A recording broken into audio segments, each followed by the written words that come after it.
And I will unmute. Michael, can you unmute yourself? Mute. Sure. Gotcha. Go ahead. Okay. I want to thank Mayor for and the Livnot staff for making this home, this virtual home for us. And I hope people are well, both physically and emotionally and psychologically. One of the things that most people in the Western world, we try to show that we're always busy, because if we're not busy, we're not serious people. So some people, like the folks in the medical professions, are incredibly busy and at risk. And some of us are unbelievably unbusy, which I think in general kind of brings a bit of humility. You know, you can't, I'm busy right now, I can't deal with it. For instance, cleaning for Passover. There's no way I'm gonna get out of that this year. But that's good, you know, it keeps people humble and working. So the only subject I'm really licensed to talk about here is nature, and I miss it very much. So of course I brought a friend with me. This is a snake that is a corn snake, a very kind, relatively young snake. And I brought the snake mainly because we're going to try to talk about communal Jewish values through nature. And I wanted to start with this animal because it really is a fascinating animal. And they are constantly, or I could say they are born with social distancing. They do not know how to be social creatures. You can try to train them, but they always want to be alone. They don't like to be with other beings, including other snakes. They feel very vulnerable when they're not alone. This is a bit of a problem here. Hold on for a sec. There we go. And the reason I wanted to bring the snake was for a number of things. First of all, these guys, they don't even have families. I mean, if the female lays eggs or has baby snakes, has a litter of snakes, they're gone. They just leave them and they're gone. No connection whatsoever, no family, no nothing. And now I know in some places in the world there are snakes that get together. It happens in the United States and in the Americas in general. In Israel, it really doesn't happen, that snakes simply don't spend time together. Unless they're mating, they're not with other snakes. They don't like it. And I wanted to start with one of the first stories of our people, right? That right after the story of creation, we have the story of the Garden of Eden. And it's fascinating that there's many ways to look at that story. One of the ways to look at the story of the Garden of Eden is the subject of responsibility, communal responsibility. Nobody takes responsibility, right? Hashem says to Adam and Eve, you know, I put you in the Garden of Eden, you've got to take care of it, you've got to work it. And they don't seem to be very disciplined when it comes to picking fruit from trees. But moreover, when the fruit is eaten, according to the story, Hashem comes to Adam and says, hey, what's going on? You weren't supposed to do that. And immediately he shifts the blame with a lot of craft, considering he'd never seen movies of people trying to shed the blame. You know, he was the first Teflon to just like let it slide. And immediately he says, the woman who you gave me, she gave me of the fruit. Hashem turns to the woman, she says, it was the snake.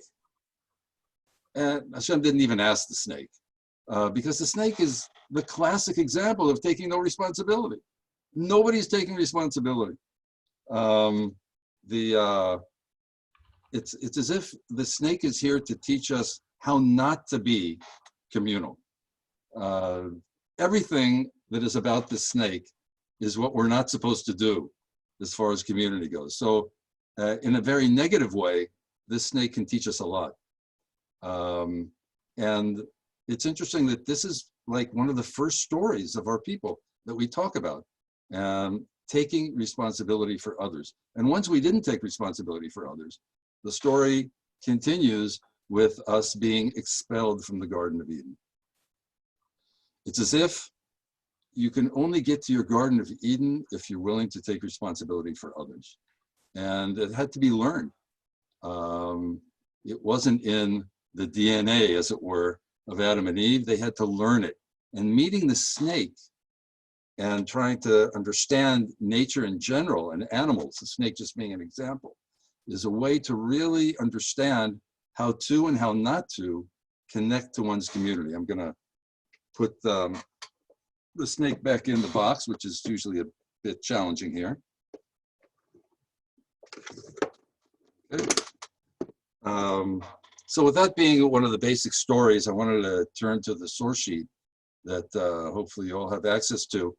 And it's really 4 different stories that I wanted to tell about 4 different things in nature, with the subject being learning communal values through nature. And this morning I went to visit in my moshav, where I live in the Golan, and in my moshav we happen to have one of the few stork's nests in Israel. And every year the storks come back and they build their nest in the exact same place they had it the year before.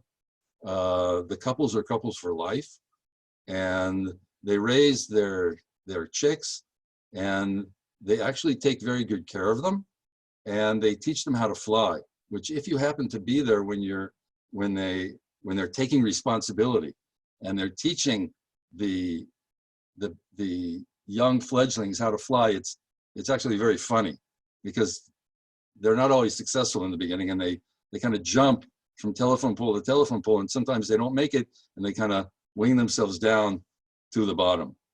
Mayor will be sharing the page here for those who want to look at some of the sources. So the second animal or part of nature I wanted to talk about was the stork.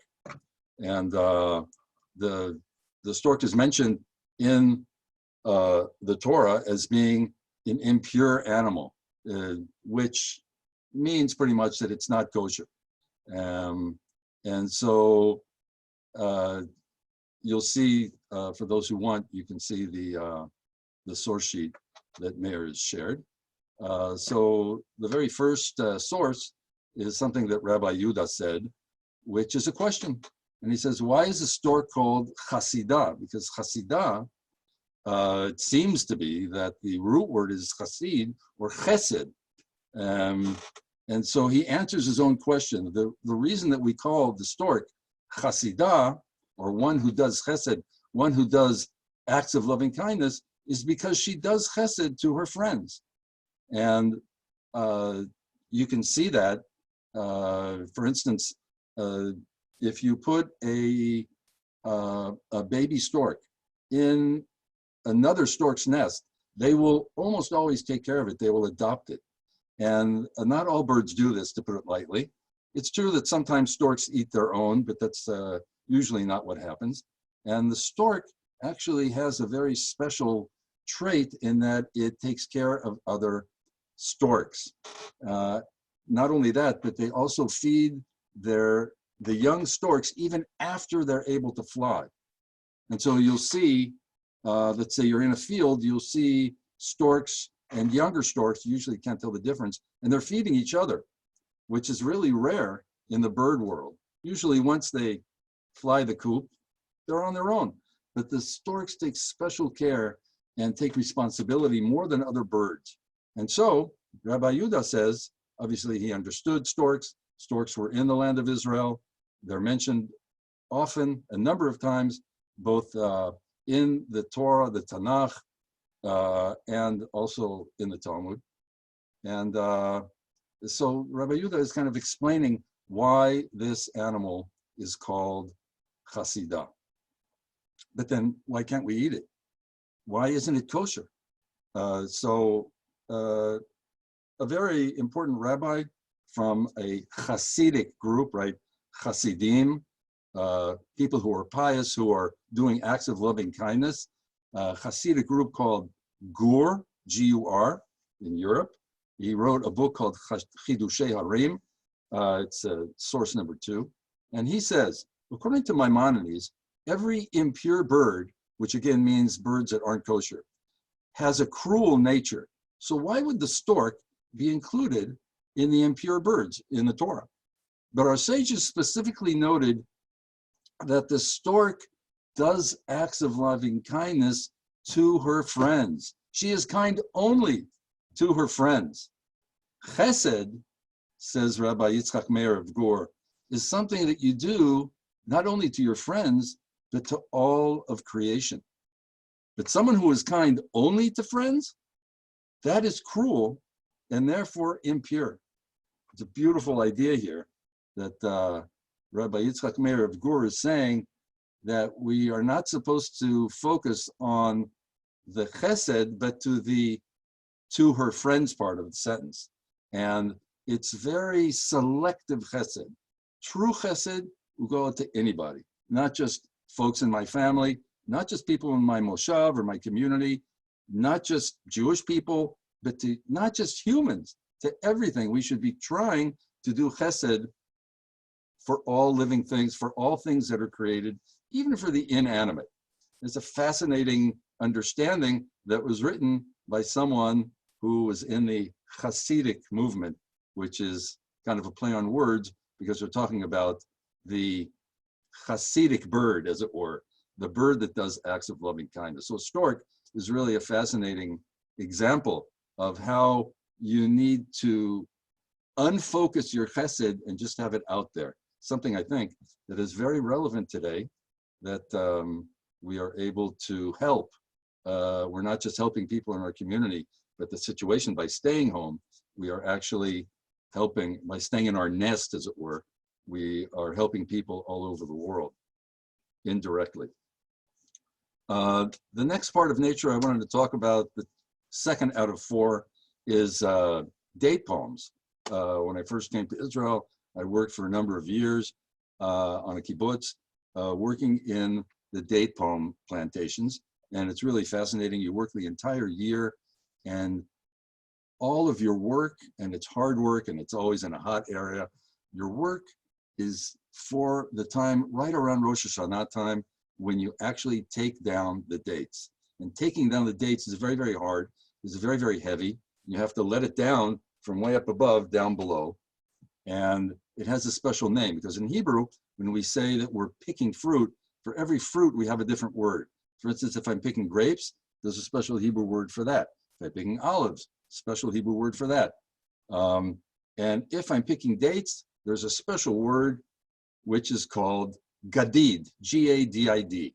So it's like, okay, it's the gadid season. We got to go out there and cut down those dates.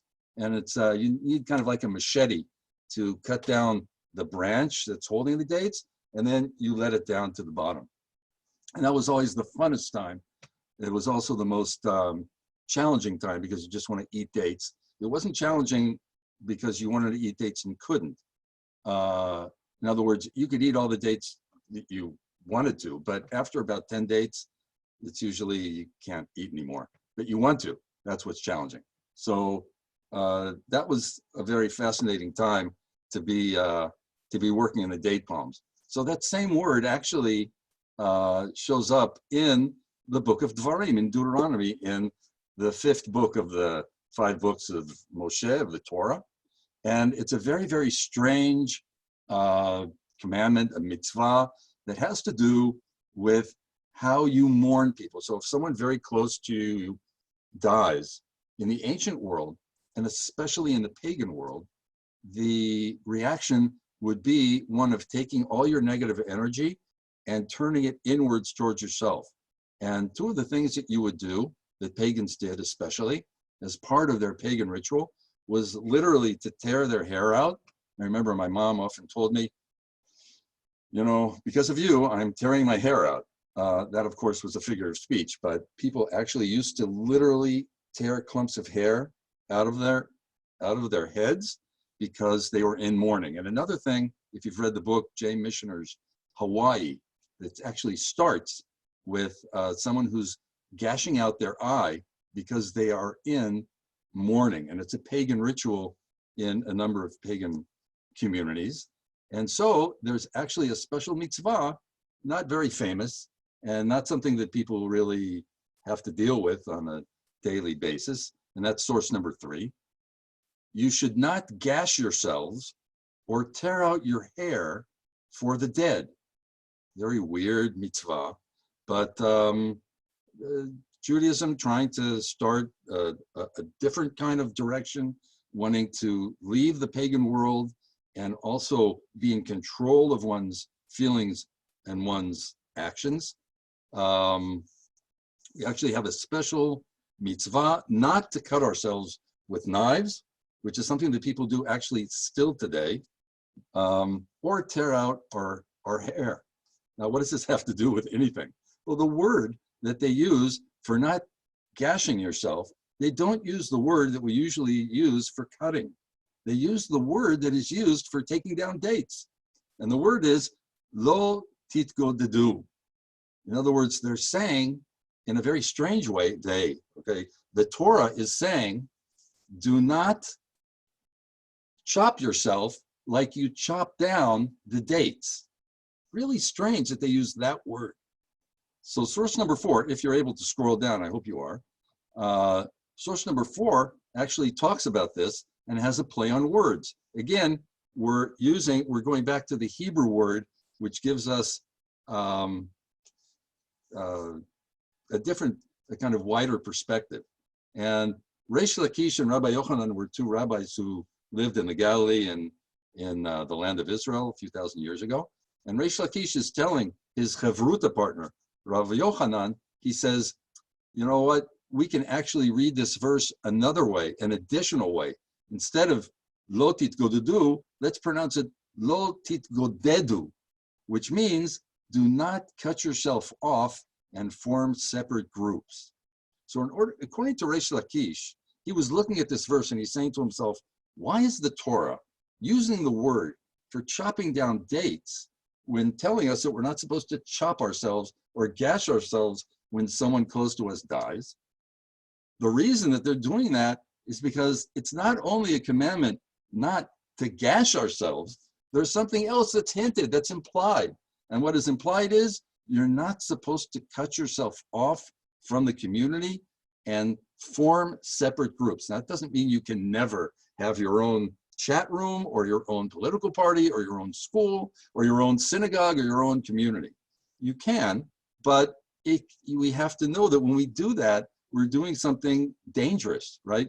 We are getting closer to a possibility of chopping ourselves off, and you really kind of have to be picking dates to really understand this imagery here. It's as if you're chopping off part of the tree itself. And Reish Lakish is worried. He's worried that when we form separate groups and, that, you know what, I don't agree with them. Let's just have our own little thing of people who agree with ourselves. And then what will happen is we're just singular dates, a date here, a date there. We're not a community. And I think it's fascinating that Reish Lakish kind of understood the date palm tree, just like Rabbi Yehuda and Rabbi Yitzchak understood the stork, that by looking at even a tree and agriculture, we're able to understand what the Torah is trying to tell us. In other words, as much as you can, try to see yourself as some part of a greater community.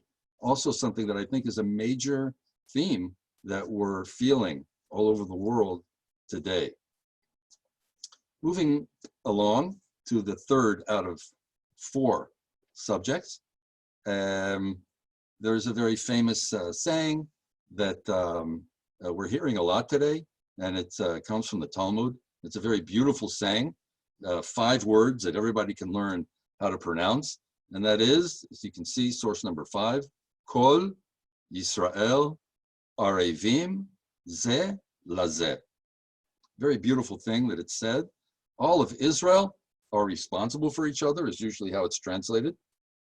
The literal understanding of Arevim, which goes back to, again, stories in the Bible and the Torah, is that all Arevim actually means in legal Hebrew that all of Israel are guarantors for each other, which means, for instance, if I want to buy a house in Israel, at least in the old days, and I wanted a mortgage, I had to convince the bank that I have enough money, but that's not enough.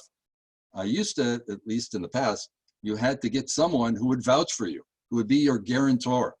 And if you bailed out and you said, look, bank, I'm sorry, I can't pay for the rest of my house, then actually legally, the bank could turn to that guarantor, who's usually your friend, and saying, okay, that guy didn't pay up. Now it's your turn. You got to pay for them because you legally agreed to be that person's guarantor. Very dangerous thing. It caused a lot of social problems that you'd usually only ask, someone from your immediate family to be your guarantor. And it's really a beautiful idea that we're not just responsible for each other, but we're guarantors for each other. In other words, if you fail, if you are out of work, if you are out of your mind, I'm there to help you. I'm your backup. I'm there for you. I will go to the bank for you. I'll go to bat for you. I will help you in any way I can. It's a very beautiful idea that now we're actually doing worldwide. But interestingly enough, this actually comes from a tree. The word is also used for a tree, and it's a tree that everybody knows. It's the willow. We move down to source number 6, and this is something that was written by a man who passed away, but he's actually an expert. He was an expert in the nature in Jewish heritage, especially in the Torah and the Tanakh in the Bible. And he wrote, in Israel's willow trees, which are called arava, look at the similarity between the word for guarantor, arev or arevim in the plural, and arava. It's obviously the same word. In Israel's willow trees, the same branch produces elongated as well as rounded leaves. This mixture gave rise to the Hebrew word for willow, arava, from the root word mix. It's really very interesting that according to Noga, the reason that we call the willow the mixed tree or the diverse tree is because on its leaves, you'll see different shapes of leaves. On its branches, you'll see different shapes of leaves. Go to a eucalyptus tree or an apple tree or even a palm tree, right? A date palm tree. You'll see that the branches and the leaves are pretty much the same. That's the way they are. But the willow tree is different. The willow tree has different shapes on the same branch of leaves. How can that be? And that brought the ancients, according to this idea that Noga brings up, that brought the ancients to call it arava. What that means is that when we're saying all of Israel are guarantees for each other, we're hinting that all of Israel are guarantors for diverse types of people. And I would say this applies to the entire world here. In other words, we're not just helping the leaves that are shaped like us. We are taught by the willow tree and by these two sources that we are responsible for leaves that are not shaped like us at all, that maybe even have antithetical shapes to our shapes, but we're still connected to them and we still have responsibility. So the last subject, the last example I wanted to give is, of course, the caper bush, which is a bush that, for those who've been in Livnot, that you can see all over Israel and speaks to a lot of people. And here, this is a story of how to deal when other people are having a tough time. And it begins with a war that happened between Israel and a people called Amalek that happened in the desert when we were leaving Egypt on our way to Israel.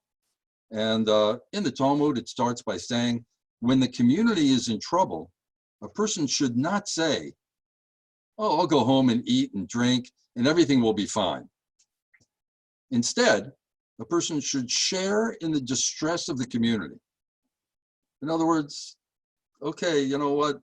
I'm not in a group that's in danger. I'm young, I'm healthy. I have a great respiratory system. It's not my problem. Let them deal with it. But rather, giving an example here. So during that war between Israel and Amalek, they found that when Moses raised its hands, the war was going for the Israelites and against Amalek. So they needed this older man to have his hands in the air all the time. And they wanted him to sit down to be comfortable. And they could have had a nice couch there for him, one of those TV recliners that he could lean back in. But instead he sat on a stone. And that really impressed the sages. And so they said in the Talmud, and so we find that Moshe shared in the distress of the community during a war.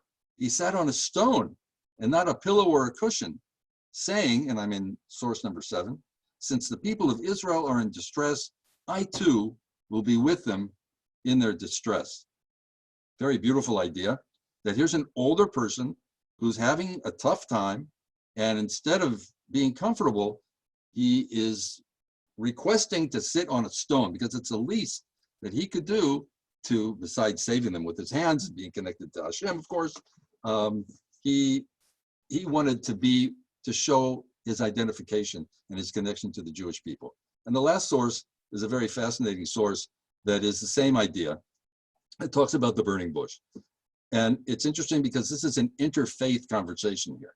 Okay, it starts, a Gentile, someone who wasn't Jewish, once asked Rabbi Yoshua ben Korcha, who also lived a few thousand years ago in the Galilee, why did God see fit to speak to Moshe from a thorn bush? And others ask, why not from a nice stately tree? Why from a bush? And Rabbi Yanai said, another Galilean rabbi, just as twins feel one another's headaches, so too I am with him in his sorrow. Now, there may be twins here, and you can tell me if it's really true, but at least it's an urban legend that you can actually feel what's going on with your twin. And Rabbi Yanai is saying that's how we should feel. We should feel as if the rest of the world is our twin. When they're having a headache, we're going to try to have a headache too. It's as silly as that sounds. And so in the end, the Midrash says, the last line there on source number 8, Hashem said to Moshe, you should know that I spoke to you from the caper bush, since I am a partner in their sorrow. How could I speak to you from a stately tree when the children of Israel are enslaved and are being thrown into the Nile and put into the buildings that they're building and being tortured? How can I talk to you from a stately tree? I have to talk to you from a lowly caper bush that's close to the ground and is thorny. And here we have an example where not just a person, but Hashem's self is actually trying to identify by lowering, as it were, their standard of glory and identifying with others who are in sorrow. And I think also that's the fourth example of how in nature, the caper bush, the lowly thorn bush, can actually help us during this time, giving us an example of how, even though we may not be suffering, of course, I'm not telling you anything new that you don't know. Everybody here is obviously has some kind of feeling of responsibility for others, but we're getting like a backwind here from the Jewish sources that are telling us, not only because of ethical reasons, but as it were, all of nature is behind us and trying to help us be more communal. Now, it's obviously possible to look at nature and say, survival of the fittest, who cares? You can take sources and use them whichever way you want. But obviously, it's our tradition to try to take the Jewish sources and take nature, and in the Jewish sources, use them for good, for making the world a better place. And I think that can give us some inspiration to be part of this global. We have a chance now We usually don't have a chance to really influence the entire world. We have a chance now, a very rare chance, maybe a historic chance, to, by doing very little, although it can be very painful at times, of course, but by doing very little, we're actually able to be communal for ourselves, for our families, for our communities, for our countries, for our peoples, for our religions, and of course, for the entire world, for the entire cosmos.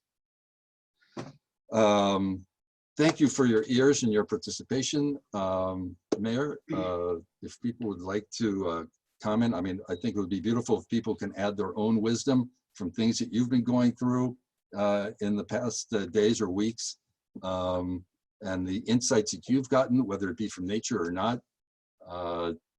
Be happy to hear people's ideas. The last thing I want to say, though, is over Shabbat, I reread this book by Natan Sharansky, Fear No Evil. This is a man who spent over a decade often in solitude in Soviet prisons, and he speaks to the subject that we're dealing with now in a very, very beautiful way. I strongly recommend it, although I'm sure there's many great books out there now that can be inspiring. Bakasha. Oh. So why don't we do the following? Anybody who has a question or a comment, send a message, and I'll, or you can unmute yourself, and we'll start with that. Okay? Or raise your hand. I can't see everybody at the same time. Dun, dun. Yeah, Natan Sharansky is doing a webinar on Monday. That is true, right? I'm sure if you go online, you can find the time and place. Anybody want to raise their hand? I can see what's going on there. Yes, Pam, hold on. Yeah. Hi, everyone. So first of all, thank you so much. This was so wonderful and really inspiring. It's amazing how, you know, just really observing things in nature around us can be a lesson to us. One thing that I observed, which I thought was really interesting and not really on the subject, but with so few cars on the road and so few people out, I had to run out on Friday and saw this little wild animal that I had never seen before running across the road. And I just wondered, with all of us now inside, is it sort of giving nature a chance to be a little bit more free and more relaxed because we're not around to sort of scare the animals or hunt them or kill them or whatever it is that we usually do? Maybe this is sort of a global way also for nature itself to just sort of, you know, be itself, because we're in hiding now. What do you think about that? That's a beautiful idea. You know, I heard someone say or write that they felt like what's going on now is one gigantic Shabbat or one gigantic Shemitah year where we let the land go fallow. It's as if we're pulling back against our will, as it were, but we're withdrawing ourselves from nature, which may have its problems. For instance, fruit or animals that need taken care of, that need some help, we won't be able to help, but there's definitely something that's restorative that's happening. Right. Of course, you know, dolphins in Venice is a beautiful thing, but you know, sometimes it can be a little more meaningful than tourist related stuff. There's definitely something sabbatical that's going on now, as long as it's not too long of a sabbatical. But yes, I definitely think that there's something very nature embracing that's happening. And of course, there's also things to think about because, you know, it started with something that happened with nature, where apparently, according to the experts, the connection between humans and animals was responsible for the virus starting, which may make us rethink how our connection with animals should be. I don't just mean being a vegetarian, although that might be one path, but rather what happens when we when we don't let that, and when we take too much, we're in their face, literally. They're in our face, in our stomachs, and what that can cause. I think that's really a fascinating direction, but thank you for bringing that up.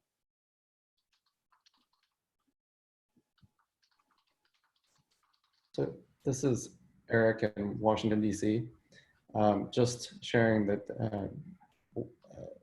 2 weeks ago, I was involved in a silent meditation retreat that was also over Zoom, much like this. It was an all-day retreat, and we took a break to go outside, and it was really when the news cycles were spinning up with all of the, the numbers in terms of people ill and people, mortality rates and things like that. And it just hit me as I went outside that here in DC, it's springtime and everything is blooming. And so, while you're looking at you can get so glued to the news and really miss the fact that there's an overwhelming amount of sign of life when you step outside.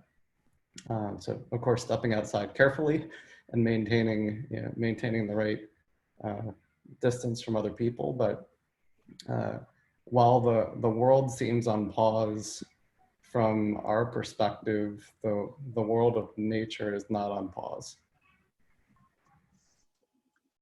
That's a beautiful insight. I think that there's, I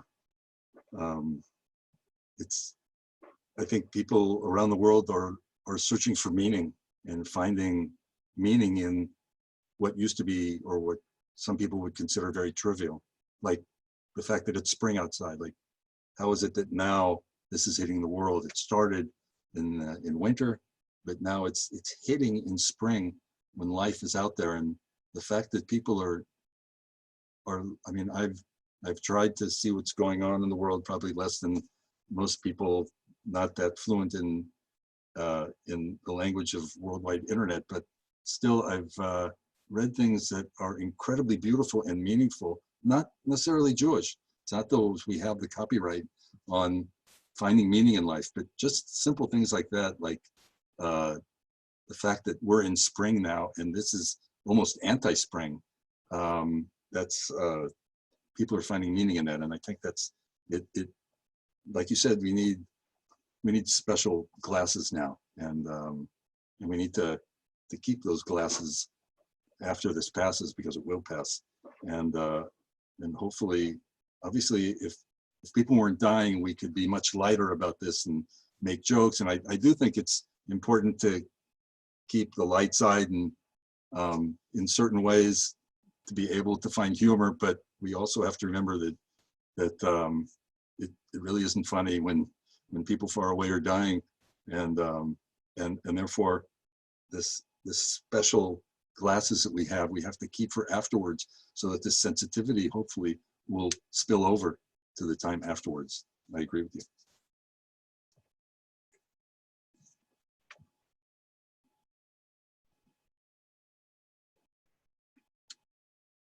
I just want to throw in there that looking at the gallery view and getting to see everybody blocked off here in their homes and with their kids or by themselves is pretty amazing.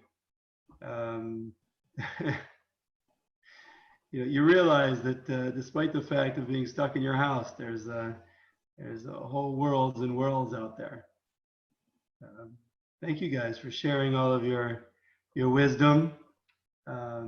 If anybody else has anything to add, please do. Give it one more minute. Really quick. Please. I just want to say that I had an opportunity this week. We don't have school. I've been teaching from home, and my kids have been going to school at home. So one of my daughter's friends had a bat mitzvah this week that had to be canceled. So we celebrated her bat mitzvah on Zoom. We had music and dancing, and it was the coolest thing of my whole week. I wanted to share that with everybody. Can I say something? Yeah.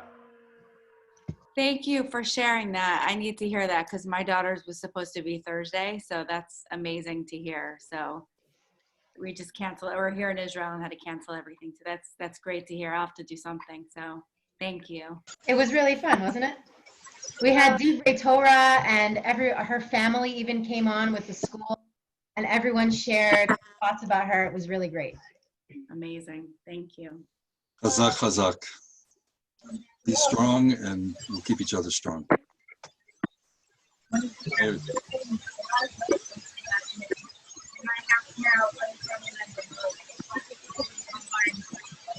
Shira? Shira, we can't hear you so well. For me, my bat mitzvah is next Saturday, and a lot of it was canceled because of the coronavirus. So what we're doing is trying to keep a positive attitude about the whole thing, and it's working so far. I'm still going to go to the synagogue. It hasn't been canceled immediately, but we're all celebrating it. It's awesome. Mazal tov, mazal tov. Thank you. Mazal tov. Okay, I just want to say thank you to everybody for coming out here and being part of this. And Mikhail, thank you very much for sharing your wisdom and your thoughts. And there's a lot to think about. There's a lot to do, really, you know. I just want to add that I recorded this, so I'm going to put it out there. If you have somebody you want to share it with, please do, with other chevre or family. And I posted the other sessions that we're running this week on the chat group. If you scroll up, you should see it. If not, they're going to be on the Facebook. Okay. And again, we want your feedback. So ideas, things to do, things you want to hear, different kind of sessions. Share it with me. I'll put my email up here now. Okay. So you can email me directly. Oops. Yeah, I got that right. Okay. That's it. Thank you, guys. Shavua tov. Shavua tov. Thank you. Health. Toda me'ed. Thank you. Bye-bye. Thank you. Bye-bye. Shavua tov, thank you. How do we hang up? Here we go.